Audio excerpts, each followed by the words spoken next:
እንዴት ናችሁልን? በሌላ ፊልም ተመልሰናል። ፊልሞቻችንን ላይክ እና ሰብስክራይብ ማድረጋችሁን አትርሱ እያለን ይህንን ቆንጆ ፊልምም ጋበዝናችሁ። ፊልሙ ሲጀምር ያን የተባለችን ሴት እናይታለን።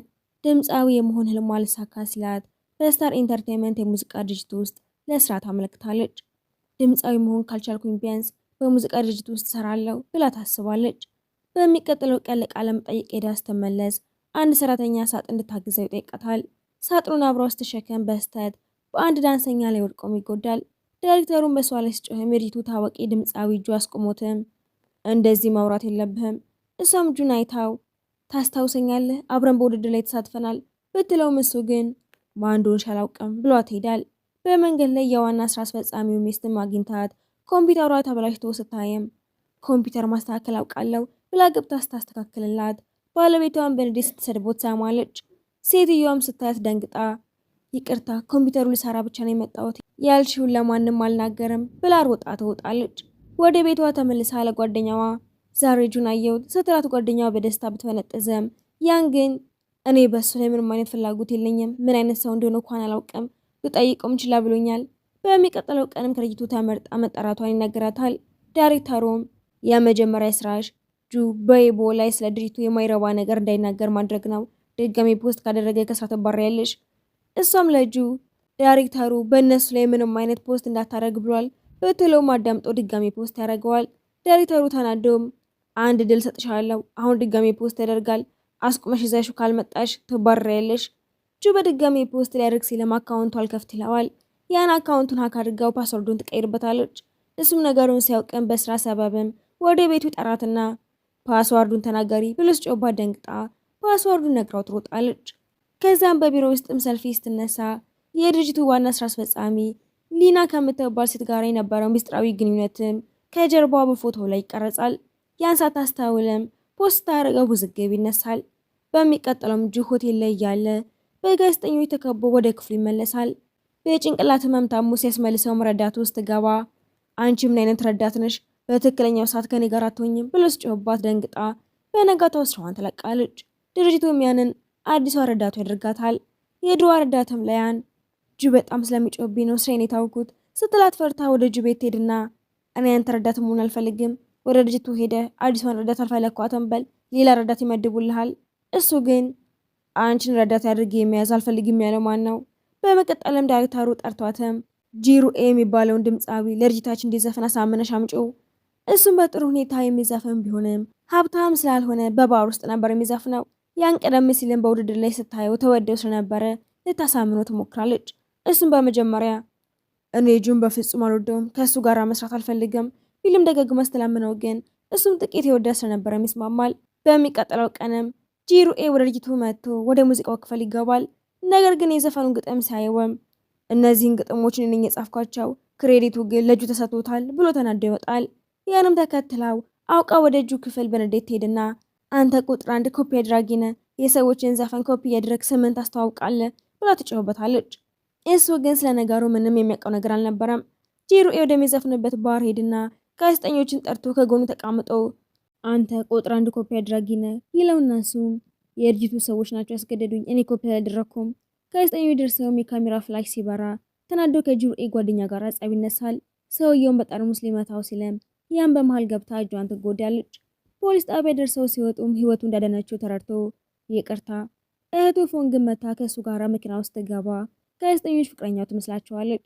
እቤት ደርሰውም ስለ አንዲት እርጉዝ ሴትና ባሏ ድራማ ስለማመዱ የአንታያቸውና እውነተኛ መስሏትም እኔ ከጎንሽ ቆማለሁ፣ ፖሊስ ጣቢያ ሄጄ መሰክርልሻለሁ ስትል ጁ ተናዶ እኛ ልምምድ እያደረግን ነው፣ እሷ ደግሞ ሆቴ ናት ስላታፍራለች።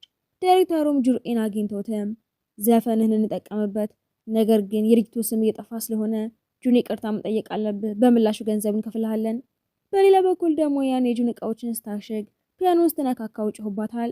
ነገር ግን እጇን ቁስል አይቶት በፍጥነት ወደ ሆስፒታል ይወስዳታል። ዶክተሩም በሰዓቱ ባታመጣት ኖሮ ቁስሉ ከባድ ይሆን ነበር፣ ይህች ልጅ ትንሽ አብዳለች ይልና ዶክተሩም ስታመጣት እኮ በጣም የምታስብላት ትመስል ነበር፣ አሁን ግን እንደማታውቃት ነው የምትሆነው። ያን በቢሮ ውስጥም ጁ መልሶ እየታወቀ ጁርኤ ግን እየተነቀፈ መሆኑን የሚያሳይ ዜና አይታ ትናድድና ወደ ዳይሬክተሩ ቢሮ ሄዳ ትጮህበታለች። ነገሩ በድርጅቱ ውስጥም ይወራል። ወደ ጁ ቤት ስትሄድም እሱም ስለ አንቺ አንድ ዜና ሰምቻለሁ፣ አዎ አሁን ደግሞ አንተ ቀለድክብኝ። አይ እኔ በእርግጥ በአንቺ ተደንቄያለሁ። በዳይሬክተሩ ላይ ድምጿን ያነሳች የመጀመሪያዋ ልጅ አንቺ ነሽ። በዚህ ውስጥ አንተ ምን አመጣህ? የታገልኩትም የተቀጣሁትም እኔ ነኝ ብላው ትወጣለች። በሌላ በኩል ዋና ስራ አስፈጻሚው ካንሰር እንዳለበት አውቆ ከቤተሰቡ ጋር ጊዜ ለማሳለፍ ምግብ ሰርቶ ለሚስቱ ያቀርባል። ሚስቱም ተገርማ ሌላ የምትወዳት ሴት አለች እንዴ? አይ የለችም። ሚስቱ ግን በእንዴት ፎቶ ታሳየዋለች። በሚቀጥለው ቀንም ለፊልም ቀረጻ ሲሄድም ዋና ሴት ተዋናይቷ መታ ያንን ጥቂት ልምምድ ስለምናደርግ ወጣ ትበልልን ትለውና እሱም ውጪ። ተዋናይዋ ከጎኑ ተቀምጣ ፍቅረኛሞች ነን ብለን ወሬ ብናስወራ ሁለታችንም የበለጠ ታዋቂ እንሆናለን ብላ ፎቶዎችን ትነሳለች። እሱም ይናደድና ትንሽ ራቅ ብለሽ መቀመጥ ትችያለሽ ሲላት እሷም ተናዳ ትሄዳለች። ያን ስትመለስም ከእንግዲህ ማንም ቢመጣ ወደ ውጭ አትወጪም። እኔ እኮ በራሴ አልወጣሁም አንተ ነህ ሂጂ አልከኝ። አዎ ጥሩ፣ በሚቀጥለው ጊዜ ግን እኔንም አትስሚኝ፣ ወደ ውጭ መውጣት ያስፈልግሽም። ፎቶዎቹ በሶሻል ሚዲያ ተሰራጭተው ጋዜጠኞችም የእጁ ህንፃ ስር ይሰበሰባሉ። ይህን ወደ ክፍል ውስጥ ሄደም ጋዜጠኞች አውቀዋት ይከተሏታል። አንቺ ረዳቴ ነሽ፣ ወደ ውጭ ወጥተሽ እነዚህን ጋዜጠኞችን ማስወገድ አለብሽ። እኔ ላስፈላጊ ስራ መውጣት አለብኝ። እሷ ስትወጣም ጋዜጠኞች ሲከቧት እጁን አውጥቶ በፍጥነት ወደ ውስጥ ይጎታታል። ከዚህ በኋላም ህመሙ ተነስቶበትም ራሱን ስቶ ይወድቃል። እሷም ደንግጣ ሞቷል እንዴ ብላ ስታስብ ሲፒአር ልትሰጠው ስትልም አይኑን ከፍቶ ምን ልታረጊ ነበር? ራስን እንድታውቅ ልረዳ ፈልጌ ነው፣ የተሳሳተ ነገር እንዳታስብ። ከጁርኤ ጋራ ተገናኝታም ከእጁ ጋራ ወደ ሌላ ቦታ እየሄድኩ ነው፣ ከዛ የምትፈልገው ነገር ካለ ንገረኝ። ምንም አልፈልግም።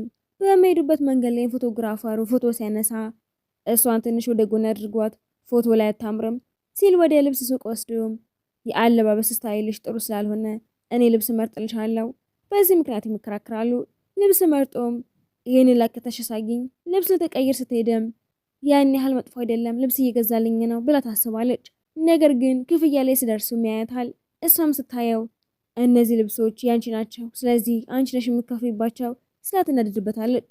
ሆቴል ሲደርሱም ሌላኛው ረዳትም ጓደኞቿ ልታናገር ስትሄድም ያለጁ የነገውን ፕሮግራም ትነግረውና ከአንድ ተኩል በፊት ምንም አይነት ስራ አልሰራም፣ ከዛ በፊት ጓደኛዬ ላገኘው ሄዳለሁ። ያልታስቆመ ብትሞክርም አልሰማትም ነበር። በነጋታው ጠዋትም እጁ እንዳይወጣ በበሩ ፊት ብትቆመም አምልጧት ይወጣል። እሷም ትከተለዋለች። በመንገድ ላይም ስልኩን የቆሻሻ መጣያ ውስጥ የሚጥለዋል። ያን ስልኩን ብታወጣውም ቀድሞ ስለሄደ ታጣዋለች። ከጓደኞቹ ጋር ተገናኝቶ የመኪና ውድድርም ያደርጋል። ያን የቀረጻ ቦታ ደርሳ ለስራ አስኪያጁ ዘግይቶ ይመጣል ብትልም እሱ ግን ይቀራል። ሲመሽ ደግሞ አስተቀመጠም አንድ ሴት መታ አትጨነቂ ፍቅረኛሽ ይገኛል። በመቀጠልም ሌላኛዋ የጁ ጓደኛ መታ ከጓደኞቹ ጋር በፍጥነት መኪና ስለነዳ ፖሊስ ጣቢያ ይገኛል። የጁ ጓደኞችን በዋስ ሲወጡ እሱ ግን ለምን ማንም ሊያስወጣኝ አልመጣም ብሎ ብቻውን ይቀመጣል። በኋላም በዋስ ወጥተው እራት ሲበሉ ያን በንዴት በአንተ ምክንያት ዛሬ የስራ አስኪያጁን ስድብ ሰምቻለሁ። ፖሊሶች እስር ቤት ቢከቱ ትክክል ነበሩ። ሊደርስብህ የሚገባው ነገር እሱ ብቻ ነው። ወደ ቤት ሲመለሱም ኤርፖርት ላይ ጅሩኤን የሚመስል ሰው አይታ ብትጣራበም ሌላ ሰው ሆኖ ታገኘዋለች። ጁም ለቀጣዩ ዝግጅት ልብስ ሲመርጥም ነጭ ሸሚዝ አይቶ ጁርኤን እያሳበ ያ ጁርኤ ከኔ ይበልጣል ማለት ነው፣ ያን ሁልጊዜ የምታሞግሰው ለምን እንደሆነ አይገባኝም ብሎ ያስባል። ከዛም ጠርተዋትም ይህንን ሸሚዝ ተኩሽው፣ ለመሆኑ ጁርኤ ከኔ ይበልጣል እንዴ? ለምንድን ነው እሱን የምትወጂው ብሎ ሲጠይቃት ያንን በንዴት አፍህን ዝጋ ከአንተ ይበልጣል ስትለው ሸሚዙም ይቃጠላል። ተናዶም ይሄ በጣም ውድ ሸሚዝ ስለሆነ ሙሉ ዋጋውን ትከፍያለሽ። ኧረ እባክህ ረዳትህ ስለሆንኩኝ ቅናሽ አድርግልኝ። በፍጹም የወጣበትን አጠቃላይ ዋጋ ትከፍያለሽ። የተቃጠለውን ሸሚዝም ለጓደኛዋ አሳይታት በእኔ ጥፋት ተቃጠለ፣ እሱም ይህንን ያህል ገንዘብ ጠይቆኛል ስትላት ጓደኛዋ ደንግጣ ይሄ እኮ ከደሞዛችን በላይ ነው፣ የአመቱን የቤት ኪራያችንን ይሸፍናል። ሀሳብ መጥቶም በሸሚዙ ላይ የተቃጠለውን ቦታ የሚደብቅ ውብ ዲዛይን ትሰራበታለች። በሚቀጥለው ቀንም በውድድሩ ላይም ጁርኤ ሲወዳደር አብራ ስታንጎራጉር ጁ ይበሳጫል። ከውድድሩ በኋላም ለጁርኤ ከሄዱበት የመጣችለትን ስጦታ ልትሰጠው ስትጠብቀው ጁ መቶ ከእሱ ጋር እዚያ አታወሪም ብሎ ስጦታውን ይቀማታል። በትርምሱ ማለም ስጦታ ወድቆ ይሰበራል። እሱም የኔ ጥፋት አይደለም፣ አንቺ ባትቀሚኝ አይሰበርም ነበር። እሷም በቢሮ ተቀምጣ የተሰበረውን ስጦታ ልትሰራ ትሞክራለች። በጁ አልበም ርቃት ላይ የመቶ ጁርኤን ሲነቅፈው ያን ትጮህበታለች። በነጋታው ጁ ስለ እሱ የወጣውን መጥፎ ጽሑፍ ማይቶት ይበሳጫል። ዳይሬክተሩም ላያን ይሄ ጽሑፍ እንዲነሳ አድርጊ ስለ ጽሑፉን ወደ ጻፉ ጋዜጠኛ ጋር ሄዳ አስተናግረው ጋዜጠኛውም ጥሩ አዲስ ጽሑፍ እጽፋለሁ። በሌላ በኩልም ጁርኤን መንገድ ላይ ዕቃ ሲሸጥም አግኝታው እዚህ ምን ታረጋለህ? ያንን ስራ ተኩት፣ ሌላ ስራ እስካገኝ ድረስ ይሄንን እሰራለሁ። ጁም ጠርቷትም አዲሱን ጽሑፍም ያሳያታል። እሷም በደስታ በእኔ ምክንያት ስለተመለሰ አመስግነኝ ብላ ሙሉን ስታነበው መጨረሻ ላይ ግን የጁርኤ ረዳት መታ አስገደደችኝ የሚል ተጽፎ በማየቷ እሱ ይነድድባታል። እሷም ማዝና ወደ ቤቷ ትሄዳለች። ብቻዋን ተቀምጣም ጁ መቶ በሆነው ነገር አትዘኝ፣ ስጦታ አምጥቼልሻለሁ ብሎ ሰጥቷት ትሄዳል። ስትከፍተውም ቀደም ሲል የተሰበረው ያው ስጦታ ነበር። ጁርኤ ያንን ጓደኛ የምትሰራበት ድርጅት ውስጥም ስራ ያገኛል። ጁና ያንም ለደጋፊዎችም ወደ ተዘጋጀው ዝግጅት ሲሄዱ ከጁርኤ መልእክት ሲመጣ ጁም የማን መልእክት ነው? ምን አገባህ? የማን እንደሆነ አውቃለሁ። አፍሽ አውጥቶ ቢናገር ይሻላል ቢላትም ሳትነግረው ትቀራለች። ቤት ስትደርስም ጓደኛዋ ጁርኤ በእኛ ድርጅት ውስጥ እኮ ስራ አገኘ ስትላት ደስ ይላታል። በሚቀጥለው ቀንም ጁ ደውሎ አሁኑኑ ወደ ቤቴ ነይ፣ ዛሬ ረፍት ቀኔ ነው አልመጣም ብላ ስልኩን ትዘጋዋለች። ማታ ላይ ልትደውላት ብትሞክረም ስልኩ ባለመነሳቱ ፈርታ ወደ ቤት ውስጥ ሄደም በከባድ ትኩሳት ወድቆ ታገኘዋለች።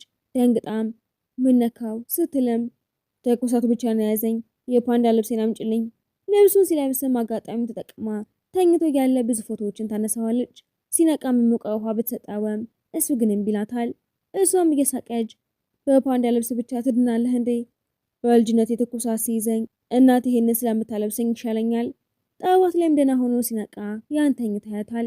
ከእሷ ጋር ያሳለፋቸውን ጊዜያቶችን እያሰበም እሷ መመልከት ይጀምርና ነቅታም በፍጥነት ተዘጋጅ፣ ወደ ስራ መሄድ አለብን። በሌላ ቀንም አንድ ጋዜጠኛ ቤቷ አጠገብ ስለ እሱ እያወራ መሆን ሰምታ ወደ ቤቱ ትሄዳለች። መድኃኒት ስትሰጠውም አልወስድም፣ መድኃኒቱን ካልወሰድክ ፎቶዎችን ይፋ አረጋቸዋለሁ፣ ለዛ ጋዜጠኛም ትምህርት ሰጠዋለሁ ብለው ትወጣለች። የመድኃኒቱን ሳጥን ሲካፍተውም ያን እንደዚያ ተኮሳተር መድኃኒትን በሰዓቱ ውሰድ የሚል ጽሑፍ አስቀምጣበታለች። በሚቀጥለው ቀን ደውሎም ትልቅ ችግር ተፈጥሯል፣ አሁኑን ወደ ፖሊስ ጣቢያ ነይ ስላደንግጣ ትሄዳለች። ያንን ጋዜጠኛ መታሸው እንዴ ብሎ ሲጠይቃትም አይ አልነካሁትም፣ ፖሊሱም ጥቃቱን ያደረሰው የእጅ ደጋፊ እንደሆነ ደርሰንበታል። ነገሩ እንዲበርድ ሲባልም ጁ ለጋዜጠኛው ይቅርታ የሚጠይቅበት ቃለ መጠይቅ ይዘጋጃል። ጁ ተናዶ በጋዜጠኞች ፊትም የእኔ ጥፋት ስላልሆነ ለምን ይቅርታ ጠይቃለሁ? ጋዜጠኛውም ከአንዲት ሞዴል ጋር ፍቅረኛ እንደሆናችሁና እሷም እርጉዝ እንደሆነች የሚወራ እውነት ነው ብሎ ሲጠይቀው ተናዶ የውሃ ሃይላንድ በጋዜጠኛው ላይ ይወረውራል። ከዛም ጥሏቸው ሲሄድም ያልትፈልገው ትወጣለች። ለመኪና ውድድር እንደሄደ ሳምታ ወደዛ በመሄድም እንዲመለስ ብትነግረውም እኔ የትም አልሄድም፣ የራሴ ምርጫ ነው። ጥሩ እንግዲያውስ አንተ ወደምትሄድበት ሁሉ እኔም እሄዳለሁ። እሱም ወደ ባር ወስዶ መጫወቻና መጠጥ ሲያዘም ያን እዚህ የሆነ ነገር ይከብዳል፣ እንመለስ። መጠጣት አለብሽ። እኔ አልጠጣም፣ ደንቡ እሱ ነው፣ ወይም መጠጣት ወይም ቢ ብሎ ሁለተኛውን ሳይጨርስላት ቢ ያለ መጠጣት መስሏትን ቢን ትመርጣለች።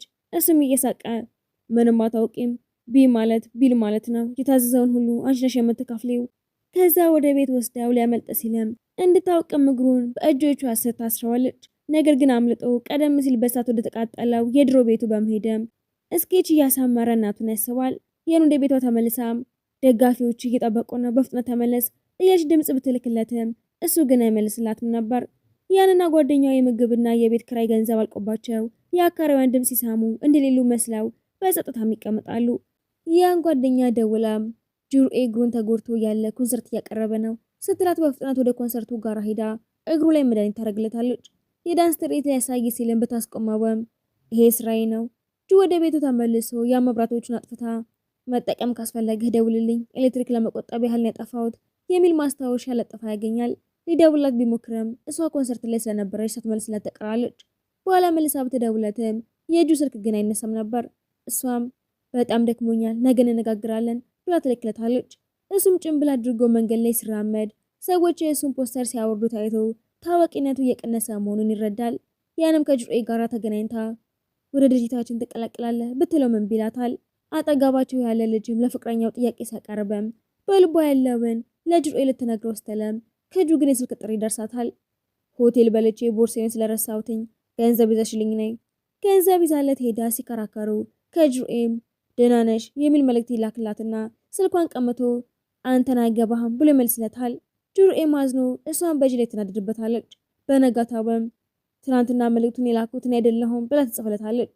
ጁ ሊደውላት ቢሞክርም ሳታነሳለት ትቀራለች። ጁርኤን ስለምትወደው ተናዳብኛለች ብሎ በማሰብ ወደ ቤቷም ይሄዳል። በሩ ልትዘጋበት ብትሞክርም አስገድዶ ገብቶ በጠረጴዛዋ ላይ ያለው ምግብ መብላት ይጀምራል። አከራዋ መታ ኪራይ ስጠይቅም እሱ የቤት ኪራዩን ይከፍልላቸዋል። በነጋታውም ያን ወደ ጁ ቤትም ሄዳ አሁን ያለኝ ገንዘብ ይህን ያህል ብቻ ነው፣ ሌላውን ደግሞ ከፍልሃለሁ ብትለውም እኔ ሀብታም ሆኜ ከድሃ ረዳቴ እንዴት ገንዘብ እቀብላለሁ ብሎ ክሬዲት ካርዱን ሰጥቶ እቃ እንድትገዛ ይልካታል። ዛሬ መጨረሻ ስለሆነ አድርገዋለሁ። በድርጅቱ ውስጥም ጁን ከስራ ሊያባርረው ስለሆነ ጁም ከስራ ቢያባርሩኝም አንቺ ሁልጊዜ መረዳቴ ነሽ። ገንዘቡ ልትመስለ ስትታገለም ገንዘቡ ወደ ስዊሚንግ ፑል ውስጥ ወድቆ ልታወጣው ስትለም ዋና ስላልቻለች ትደነግጣለች። እሱ ግን ውሃው እኮ እስከ ትከሻሽ ነው የሚደርሰው ብሎ ያወጣታል። ወደ ቤት ስትመለስም ከጅሩኤ ጓደኛሽ ሁሉንም ነግረኛለች አትጨነቂ የሚል መልዕክት ይደርሳታል። በሚቀጥለው ቀንም ከቢሮ ስትመለስ አንዲት የጁ ደጋፊ ቤቷ ተኝታ ታገኘታለች። እንዴት ገባሽ? በሩ ክፍት ስለነበረ ገባው ብላ ልብሷን ለብሳም ታያታለች። ያንተን አዳ ልብሷ እንድታወልቅ አድርጋትም ምግብ ታበላታለች። ልጅቷም ከእናቷ ጋር ተጣልታ እንደወጣች ስትነግራትም እቤቷ ታስቀራታለች። በነጋታውም ልጅቷ ጓደኞቿን ጠርታ ፓርቲ ማድረግ ትጀምርና ያን ጓደኛ መታም ታባራቸዋለች። የጁ ጓደኛ ልደት ላይም ጁ ለሴት ጓደኛው ሀብል በስጦታም ይሰጣል። በሌላ በኩል የሚያች ደጋፊ ልጅም ለያን ትደውልና ልሞት ነው ስትላት ያን ደንግጣ ለጁ ደውላ ስልኩን ሲዛጋው ደጋፊ ራሷ ልትጎዳ ነው ብላ ትጽፍለታለች። ጁ በፍጥነትም ቦታው ሲደርሰም ጣራ ላይ ወጥታ እናቷ ልታስቆማ ስትሞክር ጁ ደግሞ በእውነት የኔ ደጋፊ ከሆንሽ ይህንን ታረጊዋለሽ፣ በእኔ ላይ እኮ ችግር ነው ስላት ሰምተው ልትመለስ ስትል እናቷ ራሷ ልትጎዳ ስትሞክር በግርግርም ያንን ገፍትራ ስትወድቅ ጁ ሊያድናት አብሯት ይዘላል። የእሷን ክብደት እሱ ላይ በመቀበሉም ይጎዳል። ሆስፒታል ገብተውም ስታመሰግነው ወደ መታጠቢያ ቤቱ ሰጂኝ ባረገው ነገር የተነሳም ታዋቂነቱ በመጨመሩ ልጅቱ አብሯቸው መስራቱን እንዲቀጥል ይፈልጋሉ። ማታ ላይም ትኩሳቱ ጨምሮ ለመተንፈስ ሲቸገር ዶክተሩ የአይቪን ማንዳውን ለቃው ሲጠይቅ ያን እሷ መሆኗን አስታውሳ በራሷ ላይ ትነዳለች። በነጋታውም ወደ ልጅቱ ሲወሰድ ያን ቤቱ ሄዳ እህቱን ታገኛታለች። እህቱም በልጅነቱ እናታችን በስህተት ጋዝ ክፍት አድርጋ እሳት ተነስቶ እጁ ብቻውን እያለ ጋዜጠኞች ጠይቁ ስለነበረ እሳትና ጋዜጠኞችን ይፈራል። ታዋቂዋ ሊና መታ ዊልቸር ስትሰጠው አልቀመጥም ስላለ ተናዳ ትወጣለች።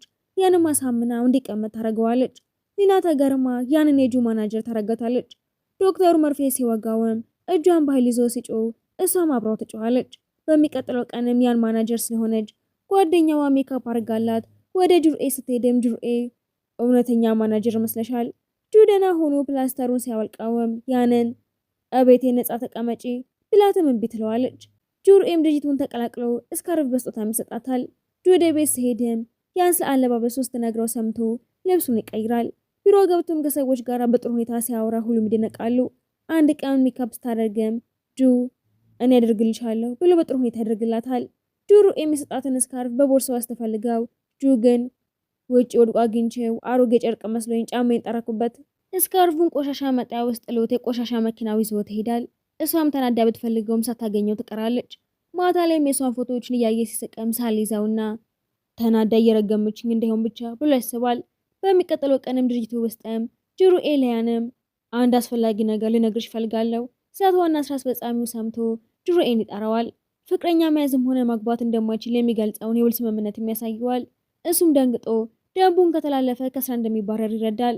ያንም ጁ ልታናግረው ስትመጣ ስለ ጁርኤ ልታወሪ ከሆነ መሄድ ትችያለሽ።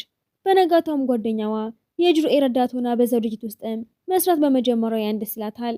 ማታ ላይም ጁርኤ ጠርቷትም ከልቤ ወድሽ ነበር፣ ነገር ግን የስራዬ ነገር ስለማይስተማመን አልነገርኩሽም። አሁንም ቢሆን ድርጅቱ ስለማይፈቅድ ፍቅረኛ ላደርግሽ አልችልም። ለስራዬ ስል ማንኛውም ነገር አጣለው ስላት አዝና ትሄዳለች። ጁ ደግሞ ደውሎ ከድምጿ ማልቀሷን አውቀው ለምን ታለቅሻለሽ ስላት ዘመ ትለዋለች። ደጋፊዎቹ ደግሞ ስጦታ ሲሰጡት አንደኛው ስጦታ ውስጥም የተደበቀ ካሜራ ይጨምራሉ። ያለ ቴርስተለም ሆሪና አመመኝ ብሎ ሲቀብጥ ትመታውና ደጋፊዎቹ በቪዲዮ አይተውም እያሰቃየችው ነው ብለው ይበሳጫሉ። ጁሩ ኤልያንም አዲስ ግጥም ጽፌያለሁ ላንጎራጉርልሽ ቀጠሮ አለብኝ ብላ ዋሽታው ትሄዳለች። ጁሩኤ ተከትሏት መጥቶም ቀጠሮ ግን አልነበረሽም ልርቅ ስለፈለኩ ነው። ጁ በመሃላቸው ገብቶ ይቀመጥና እንደ አጋጣሚ ሆኖ ተገናኘን፣ እኔ የሌለው ቆጥራችሁ በነፃነት አውሩ። ምግቡን ቀምሶ ሰድበውም ሼፉ ካልወደድከው ውጣ ቢለውም እየቀለድኩ ነው ብሎ ይቀመጣል። በኋላ ላይም ያን ኮምፒውተር ላይም የፎቶ ምስሎችን ስታየም የተደበቀ ካሜራ እንዳለ አውቃ የጁ ክፍል ውስጥ ያለውን ቴዲ ቤርን ሰብራ ካሜራውን ታወጣዋለች። የበፊቷ ማናጀርን ፎቶዎቹን ተቀብላ ያን በሷ ቦታ ስትተካች ልትጎዳቸው ታስባለች። ያን የጁን ክፍል ስትፈትሽም የሳላቸውን የሷን ምስሎችን ስታይ የግል ፋይሌ ነው ብሎ ይቀማታል። ቪዲዮዎቹ ይፋ ሲወጡም ደጋፊዎቹ ያንን ይሰድቧታል። እሷም ታዝናለች። መንገድ ላይ ያለችም ደጋፊዎችም ሊጎዷት ሲሉ ጁርኤ ደርሶ አቅፋ ይድናታል። ቤት ሲደርሱም ጁ ጠብቋቸው እሱን ሂድ እኔ ጠብቃታለሁ ብሎ ያባረዋል። በመኪና ውስጥ ያን ይሄ ዘፈን አንተ ድምፅ አይሆንም ለጅርኤቶ ስትለው ተናዶ ከመኪናዬ ውረጂ። በእግሯ ስትራመድም የጁ ጓደኛ በመኪናው ሊወስዳት ሲልም ባልተገባ ሁኔታ ሊቀርባት ይሞክርና መኪናው አደጋ ይደርስበታል። ጁ ደርሶ ጓደኛውን በክፉ ሁኔታ ደብድቦትም ያንን አድኗት የራሱን ሸሚዝ ይሰጣታል። እሷን ቤት ለማስገድዶ መኪና ውስጥ ያስገባታል። ከተናደደ በኋላም ተጸጽቶ ሊጽፍላት ሲለም እራሷ ነገ ለስራ አስፈጻሚው ስራህን ስለምናሳየው ተዘጋጅ የሚል መልእክት ስትልክለት ይረጋጋል። በነጋታውም የዋን ጓደኛ ጁ የጣለውን ሸሚዙ ውድና ለሚወዱ ሰው ብቻ የሚሰጥ እንደሆነና ባለቤቱ እየተፈለገ እንደሆነ የሚናገር ቪዲዮ ተሳያታለች። ያንም ወደ ጁ ሄዳ ያንተ ሸሚዝ ውጭ ተጥሎ ታዋቂ ሆኗል፣ ለፍቅረኛ የሚሰጥ ውድ ሸሚዝ ነው ተብሏል። ደጋፊ ሳታኝ ይሆናል ደግሞ ላንቺ እንደዚህ አይነት ሸሚዝ የምሰጥ ይመስልሻል? ጭምብል አድርጎ ሄዶ ሸሚዙን ተቀብሎም ይመልሰዋል። ያለ ጋዜጠኛዋ ደውላ የጁ ስም አለበት ስትለም አይደለም ያን የሚል ስም ነው ያለው ስትላት ደንግጣ በእውነት ይወደኛል እንዴ ብላ ታስባለች። ለጓደኛዋ ስትነግራትም ሂጂን አረጋግጪ ትላትና እሷም ስትሄድም ጉሮሮ ይታመማል። በኮንሰርቱ ላይም ጁ ረዳት ዘፋኝ ሆኖ ጁርኤ ደግሞ ዋና ዘፋኝ በመሆኑ የጁርኤ ታዋቂነት ይጨምራል። ለጁ ስጦታ ሲያመጣለትም ያን የለችም ጥሩ ሰው መስላ ትታይ ብሎ ሳይቀበለው ይቀራል። የጁ ጉሮሮ ህመም ስላባሰበትም የሆነ ሆስፒታል ወስደው ዶክተሩ አየር ቧንቧ ስለተጎዳ ለጥቂት ቀናት እንዳትዘፍን ስራ አስፈጻሚውም ካልዳነ እናግደዋለን ያን ደስ እንዲለው ብላም የፈለክበት ቦታ ጋብዝሃለሁ ስትለው ሆን ብሎ በጣም ውድ ምግብ ቤት ይወስዳታል። ከዛም ሳታስበው ፍቅሩን ሲገልጽላትና ስትናደድ እንዳንጣላ ብዬ ነው። እናቱም ለምትወዳት ልጅ ስጣት ያለችውን አልማዝ ሊሰጣት ይወስናል። እሷም ካጎቷ መድኃኒት ተቀብላ ለጁ ልትሰጠው ስትለም አፍራ ለአንድ ህፃን ሊሰጥታ ስትልክም ህፃኑ ፍቅረኛ አፍራ ነው ተጣላችሁ እንዴ ይለውና ህፃኑ ሲሄድም ጁ መድኃኒቱን በሩ ላይ ያስቀምጦት ያለታነሳው ስትል ጎትቶ ያስገባታል። ልጁ ያለ እውነት ነው አሁን ፍቅረኛሞች ነን? አይ በጭራሽ። ለህክምና ወደ ሌላ ሀገር ሊሄዱ ሲወስኑም ጁ አብረሽኝ ካልመጣሽ አልሄድም ብሎ ትኬት ይቆርጣል። ያለ ጓደኛዋም ጁርኤን ድሮ ነበር የምወደው የነበረው ስትላት ጓደኛዋም እኔ ወድጄዋለሁ ትላታለች። በሌላ በኩል የጁ አባትም አሁኑኑ ወደ ውጭ ሀገር እንሂድ ይለዋል። የጁ አባት በፍጥነት ሊልካው ሲለም የጁ እህት ደንግጣ ሊያን ደውላ አባቴ በህክምና ስም ጁን እስከ መጨረሻው ሊልከው ነው፣ በፍጥነት ኤርፖርት ድረሺ። ኤርፖርት ደርሳም አውሮፕላኑ ሊነሳ ስለሆነ ለፖሊስም አውሮፕላኑ ውስጥም ያለ አንድ ታዋቂ ሰው እጽ ይዟል ብላ ባሰት ትናገራለች። ፖሊሶቹም ጁን ቢያስሩድትም ዜናው ግን ሀሰተኛ መሆኑ ታውቆ ያንን ሲቆጧት ጁም ለምን እንደዚህ ያለ ትልቅ ውሸት ተናገርሽ ብሎ ይበሳጭባታል። ማታ ላይም በፍርሃት ዛሬ አብረሽኝ ቆይ ብሏት እሷም ትስማማለች። በሌላ በኩል ሚያን ጓደኛ ከጁርኤ ጋር አራት እያበላች ፍቅር ጥያቄ ብታቀርብለትም አሁንም ያንን ስለሚወዳት ትተዋት ይሄዳል። በነጋታው ጁና ያን አጎቷ ወደ ጠቆማቸው ዶክተር ጋር ሄደው ይታከማል። በኋላም አጎቷ ድሮ ታዋቂ እንደነበረ በዜና ሰምተው ሲፈልጉትም ያገኙትና ጁ መምህሩ ያድርገዋል። የጁ አባትም ረዳት ከያን ጋር የነበረው ንግግር ቀርጾት ለአባቱ ያሳየዋል። አባቱም ይቺ ልጅ የልጄን ገንዘብ ልትወስድበት ነው ብሎ ይቆጣል። ጁርኤ ያንን እጅ ይዞ አሁንም ትወጂኛለሽ፣ ፍቅረኛ ትሆኛለሽ ስላት እጇን ታስለቀዋለች። ድርጅቱም ጁ እንዳይሰራ መታገዱን ይፋ ሲያደርግም ተናደው በያለ ይጮህባታል። በኋላ ግን ተጸጽቶ ይቅርታ ልጠይቅ ሲልም የመጣችው እህቱ መሆኗን ያያል። ያን ጓደኛም ለጁርኤ ልቧ የምትከፍትለትም እኔ አሁንም ያንን ብቻ ነው የምወዳት። እሷም አልቅሳ ያንን ቤት ጥላ ትወጣለች። የጁ አባትም ከጓደኛ ጋር ተጋባ ቢለውምስ ወገን እኔ ረዳቴ ነው የምወደው። ጓደኛውም አቅፋው መልካም እድል ትመኝለታለች። የአባቱ ዘበኞችም ጁን ከቤቱ ሲያባረሩትና ካርዱን ሲዘጋበት ማታ ወደ ያን ቤት ሄደው አባቴ ከቤት አባረረኝ፣ ካርዲንም ዘጋብኝ፣ እዚሁ ሶፋ ላይ አድራለሁ። ጓደኛዋ መውጣቷን ሲያውቅም ወደ ክፍሏ ገብቶ ይተኛል። በነጋታው መኪናውን ሸጦ ከያን ጋር መኖር ጀምራል። በቴሌቪዥንም ጁርኤ ወደ ሌላ ሀገር ለውድድር ሊሄድ እንደሆነ ሲናገር ሰምተውም ያን አንተ ስለምን አትወዳደርም ስትለው ከአጎቷ ጋር ልምምድ ይጀምራል። አባቱም ያንን ጠርቶ ልጅ ሀብታም ነው በኋላ ጥሎሽ ይሄዳል ስላት ያን ሀሳቧ ተበላሽቶ ጁንን ችላ ማለት ትጀምራለች። ሆስፒታል ታይተው ሲመለሱም መኪናዬን ስላሸጥኩት በሳይክል እንሄዳለን፣ ደሞ ሳልከፍልሽ አብረሽ ስላለሽ አመሰግናለሁ ሲላትም ሀባብ ትጋብዘኛለህ ትለዋለች። ሁለቱም ወደ ሌላ ሀገር ሄደውም ታክሲ ነጂው ወደ ሰዓት አይቶ ብዙ ገንዘብ ይጠይቃቸዋል። ምግብ ቤት ውስጥም ሰዎች ጁን እንዲዘፍን ጠይቀውት ሲዘፍን የሙዚቃ መሪው ሁለት ሴቶች ልጆች አሉኝ፣ አንዷን አግብተ ወደ ቻይና ውሰዳት። እሱ ግን ያንን እያሳየ ሚስቴ እኮ እዚሁ አለች ጁርኤንና ያን ጓደኛንም እዛው ታገኛቸዋለች። ጁርኤም ለያን አሁንም ትወጂኛለሽ? ድሮ ወድህ ነበር፣ አሁን ግን ጁን የምወደው። ጁናቱ የሰጠችውን የአልማዝ ቀለበት ይዞ ያንን ወደ ሐይቅ ወስዳትና ልታገቢኝ ፈቃደኛ ነሽ? ቀለበት ውድ ነው፣ እኔ ደሃ ነኝ፣ በኋላ ጥለኸኝ ለሌላ ልጅ ትሰጣታለህ ብላ እምቢ ትለዋለች። ይሄ ቀለበት ላንቺ ብቻ ነው ብሎ ሰጣትም ቀለበቱ በስተት ውሃ ውስጥ ይወድቃል። በነጋታም ከጓደኛዋ ጋር ተታርቃ ከጁ ጋር በባህር ዳርቻ ሲሄዱ ጁም ቀለበቱን ብሰጥሽ ትቀበኛለሽ? አዎ ብላ ትስማማለች። በውድድሩ ቀንም ጁ ጉሮሮውን ሲያመው ያ መድኃኒት ልታመጣ ስትመለስ ታክሲ ነጂው እሷን አግቶ ለጁ ደውሎ ገንዘብ ካላመጣህ እጎዳታለሁ ሲል ውድድሩን ትቶ ሲሄድም አጋቾቹ ክፍሉን በእሳት ያቃጥሉታል። እሳቱን ተቋቁሞ ያንንም ያድናታል። ጁርኤም ውድድሩን አሸንፎ ዋንጫ ቢያገኝም በኋላ ግን የጁ ዘፈን አንደኛ በመውጣቱ ዋንጫውን ለጁ ይሰጠዋል። ወደ ሐይቁ ተመልሶ ቀለበቱን ፈልጎ አግኝቶም ይሰጣታል። ጁርኤም በመጨረሻ ከያን ጓደኛ ጋር ይቀራረባል። ጁ ወደ ድርጅቱ ተመልሶ ያን ድርጅቱ ዳይሬክተር ሆና ትሾማለች። እሱም የህይወት የትልቁ ስኬት አንቺ ነሽ። ያንም ለእሱ አዲስ ረዳት ለመቅጠር ኢንተርቪው ስታደርገም አንዲት ልጅም ያን በድሮ ኢንተርቪው ላይ የተናገረችውን አይነት መልስ ስትመለስ ጁ ይህች ልጅ ትክክለኛዋ ናት፣ ያንም በጥቂት ቀናት ውስጥ ውሳኔን እነግርሻለሁ ስትላት ታሪኩ በደስታ ይጠናቀቃል።